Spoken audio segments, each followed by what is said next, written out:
Salut les amis, aujourd'hui je voulais vous présenter un petit livre, un petit guide quand on commence à s'intéresser à l'alimentation et à ce qu'on met dans son corps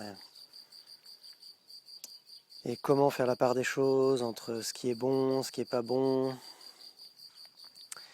qu'est-ce que ça veut dire tous ces E qu'il y a derrière souvent sur les étiquettes. Donc souvent c'est des colorants, mais des fois c'est des choses anodines, et puis des fois c'est des réels neurotoxiques, des choses qui vont détruire notre cerveau ou détruire notre corps d'une manière ou d'une autre. Donc je vous propose ce livre-là.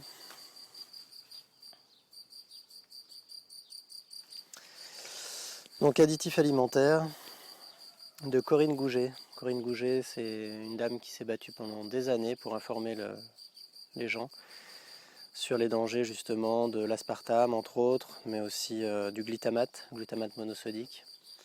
Donc c'est deux additifs alimentaires. Alors l'aspartame, vous connaissez sûrement, c'est un édulcorant donc qui remplace le sucre dans tout ce qui est à 0%, les coca 0%, les trucs comme ça contiennent de l'aspartame. Alors maintenant, de plus en plus, ils changent cet aspartame contre autre chose parce qu'il y a eu énormément un énorme scandale autour de tout ça. Bon, en France, on en a parlé, mais pas tant que ça, quoi. Je vous lis juste un petit truc sur l'aspartame. Donc E951 ou aspartame. Attention, poison. Nous avons tous eu la surprise, dès le 11 janvier 2011, d'entendre des émissions de radio et de lire de nombreux articles dans les médias français au sujet de l'aspartame, tels que l'aspartame scandale Mediator alimentaire, alors que depuis plus de 40 ans, on savait aux USA que cet édulcorant était déjà un neurotoxique grâce aux premières études du professeur Olney, John Olney, et de Madame Robin. Comme on dit, vaut mieux tard que jamais. Mais il est malheureusement trop tard pour des millions de victimes de l'aspartame.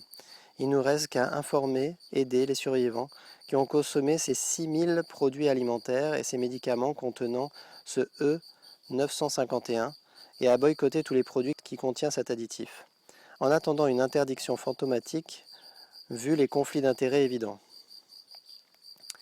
Donc en gros, l'aspartame, ça a été découvert par un chimiste qui mélangeait des poudres, voilà.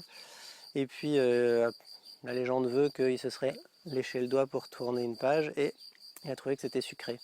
Et en fait, les poudres qu'il mélange contiennent des produits chimiques hautement toxiques, d'où un neurodégénératif donc, qui va s'attaquer aux neurones. Et pourtant, l'aspartame, on le trouve dans énormément de produits soi-disant light. Donc, on enlève le sucre, qui est bon, effectivement pas forcément très très bon pour nous, mais vaut mieux du vrai sucre, du sucre roux, que de l'aspartame, hein, clairement, quoi.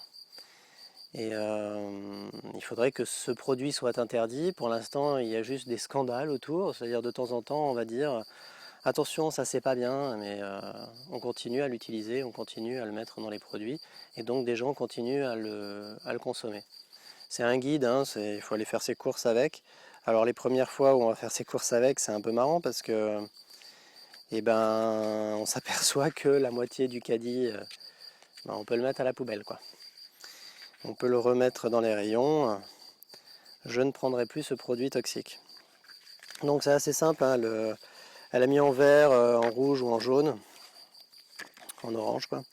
Les produits, donc en vert ceux qui a priori sont anodins, en orange ceux qui sont un peu litigieux, et en rouge ceux qui sont clairement cancérigènes, clairement neurodégénératifs, clairement négatifs, quoi. Moi je ne connaissais pas du tout le glutamate monosodique avant de tomber sur ce bouquin, avant de voir les conférences de Corinne Gouget. C'est vraiment quelque chose dont j'avais pas idée. En fait, le glutamate monosodique est utilisé dans énormément de plats pour rehausser le goût. Donc c'est un exhausteur de goût qui est un neurodégénératif très très puissant. Alors il est addictif, assez fort, assez fortement addictif. Donc résultat, on le trouve beaucoup dans des sauces. Donc a priori dans les sauces McDo sans problème, mais dans les sauces chinoises aussi, dans énormément de sauces en fait. Et donc il se retrouve sous le nom de E621. Donc l'aspartame, le glutamate, à éviter à tout prix. Voilà. C'est un livre pas très cher, 9,15 € là à l'époque, donc une dizaine d'euros à avoir dans la poche quand on va faire ses courses.